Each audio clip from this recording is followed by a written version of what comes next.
The Iowa Family Leader hosted their annual summit where some notable politicians made an appearance. Local 5 shares what those politicians had to say and why some were uncomfortable with the event. Here downtown, public discourse broke out as Speaker Mike Johnson came to town. The Family Leader Summit was one of the latest stops for some notable GOP candidates seeking election. And top of mind for these politicians was reshaping the culture. It's incumbent upon us to make sure we understand who the people running for office are at a deep level.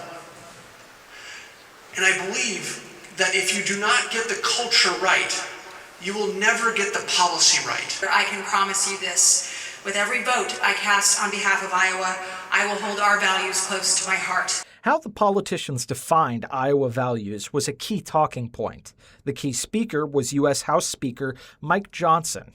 Johnson emphasized the need for redefining U.S. values in this next election cycle. We recognize that we owe our allegiance and our responsibility to a power higher than the civil authorities because it was God who gives us our rights. That is the premise of our nation. You're living in an age, in a generation, in a culture that no longer understands the foundational principles.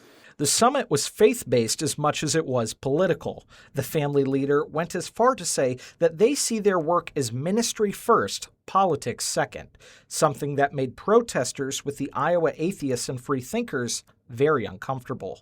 The separation of church and state is what guarantees us democracy. If we have a church rule, that means that there's a special privilege of citizen that is more equal than others. Jason Bennell with the Free Thinkers shared how important they feel it was to have a conversation with those at the event. What they're doing is actually in opposition to the First Amendment and in opposition to the Constitution. And I also want them to see that there's people out here just like them. The protesters did interact with the attendees as they left the event and made their feelings clear. Did you serve in the service? No. I did. And I served to protect America against people like you.